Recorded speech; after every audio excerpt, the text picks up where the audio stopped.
Lockdown से पहले गीता के घर का नजारा कुछ ऐसा था कि रोहन ऑफिस जाता था और शिविन स्कूल। जिनके घर से जाने के बाद गीता काम खत्म करके बाकी समय आराम करती थी। लेकिन लॉकडाउन के बाद ऑफिस और स्कूल घर में ही खुल गए और इससे गीता का हाल वो तो आपको देखने में ही मजा आएगा। शिविन, ओ शिविन, महाराज उठने के लिए क्या 21 तोपों की सलामी लेंगे? अरे बिस्तर से बाहर निकल, ऑनलाइन क्लास स्टार्ट होने वाली है। अरे तुम भी हद करती हो, स्पीकर की तरह चिल्लाने की क्या जरूरत है? दिख नहीं रहा मेरी कॉन्फ्रेंस चल रही है। अब कैमरा और स्पीकर ऑन कर रहा हूं, मुझे कोई शोर नहीं चाहिए।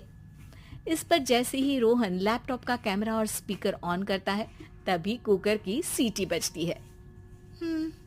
करा लो अब इसे चुप। लॉकडाउन नहीं हुआ, मेरी मौत का फरमान जारी हो गया। दोनों बाप बेटे ने नाक में दम किया हुआ है।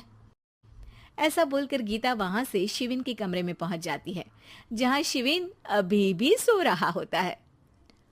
ओ आलसी, अब अगर 5 मिनट में नहीं उठाना तो आज तेरा गेम और यूट्यूब कैंसिल। माँ की बात सुनकर शिविन बिना 1 मिनट गंवाए उठ खड़ा होता है। उठ गया, अभी नहाकर भी आता हूँ। ये नाटक कहीं और, मुंह पर गीला कपड़ा मार और पढ़ने बैठ। शिविन की ऑनलाइन क्लास स्टार्ट हो जाती है, जिस पर गीता उसे वहां बिठाकर रसोई में चली जाती है। थोड़ी देर में उसे कमरे से कुछ आवाज सुनाई देती है, जिसे सुनकर वो कमरे में वापस आती है। हाय राम, तुझे क्लास अटेंड करने के लिए बोला था, कैमरा ऑफ करके बिस्तर पर नाचने के लिए नहीं बोला था। मम्मी मुझे कुछ समझ नहीं आ रहा, आप बाद में पढ़ा देना ना, वैसे भी अटेंडेंस तो लगी गई है। हाँ हाँ बेटा, जरूर बन जा, तू अभी से हम सबका बाप बन जा। अरे नहीं मतलब कहाँ से लाते हो इतना दिमाग, और पढ़ाई करते हुए ये चला कहाँ जाता है? नाइस क्वेश्चन, दिमाग से पूछकर बता दूंगा। शिविन की बातों से परेशान होकर गीता उसे मारने के लिए जैसे ही आगे बढ़ती है तभी वो कमरे से बाहर भाग जाता है। अब शिविन आगे आगे और गीता हाथ में चप्पल पकड़े उसके पीछे पीछे पूरे घर में दोनों घूम रहे होते हैं। इसी बीच वो रोहन के पास पहुंच जाता है और शिविन को मारने वाली चप्पल रोहन के लैपटॉप पर जाकर गिरती है। ओए माँ! मम्मी, अब पापा को चप्पल मार रही हो? वो आज तक के रिपोर्टर, चुपचाप जाकर क्लास अटेंड कर ले, नहीं तो अगली तेरे पीछे लगेगी। इस पर शिविन वहां से चला जाता है, जिसके बाद रोहन गीता से कहता है, इस सर्कस के लिए कुछ बोलना चाहोगी? अरे क्या करूं, जब से तुम दोनों घर में रहने लगे हो, घर अपने आप ही सर्कस बन गया है और मैं तुम्हारी नौकर। कभी बेटी को संभालो तो कभी बाप के नखरे उठाओ। इन्हीं सब उथल पुथल में दिन बीतते रहते हैं, जिसमें हर रोज घर के अंदर कुछ नया सियप्पा खड़ा मिलता है, जो ज्यादातर शिविन और रोहन के ऑनलाइन स्कूल और ऑफिस से रिलेटेड ही होता है। एक सुबह, शिविन चल उठ, आज की क्लास जल्दी है। कैमरा ऑफ करके आप अटेंड कर लो। अरे ऐसे छित्तर पड़ेंगे, दादी नानी सब एक साथ याद आ जाएंगी।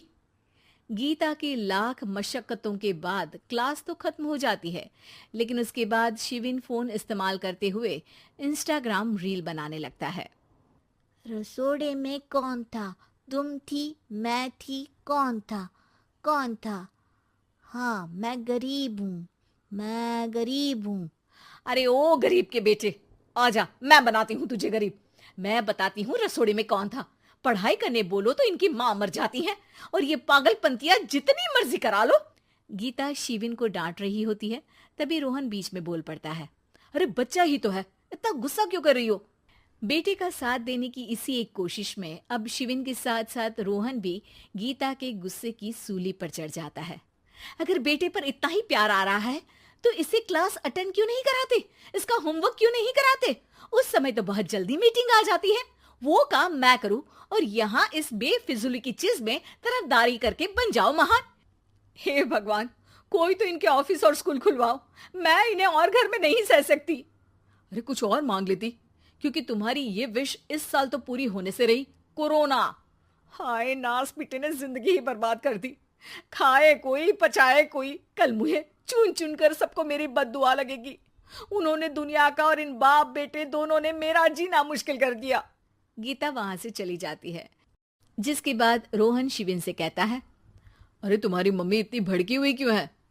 आपकी वजह से पूरा समय घर में रहते हो और उस पर कोई काम कराने की जगह बस ऑर्डर देते रहते हो। अच्छा बेटे, सारा इल्जाम मुझ पर? पूरा दिन तो वो तुम पर ही चिल्लाती है।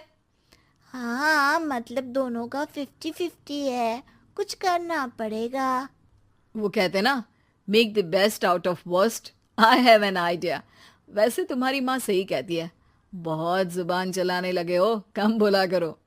अगली सुबह रोहन और शिवेन अपनी गलती को सुधारने के लिए गीता के उठने से पहले घर का आधा काम खत्म कर देते हैं, जिसे देखकर गीता खुश हो जाती है और फिर बाकी बचा काम वो तीनों मिलकर पूरा कर लेते हैं।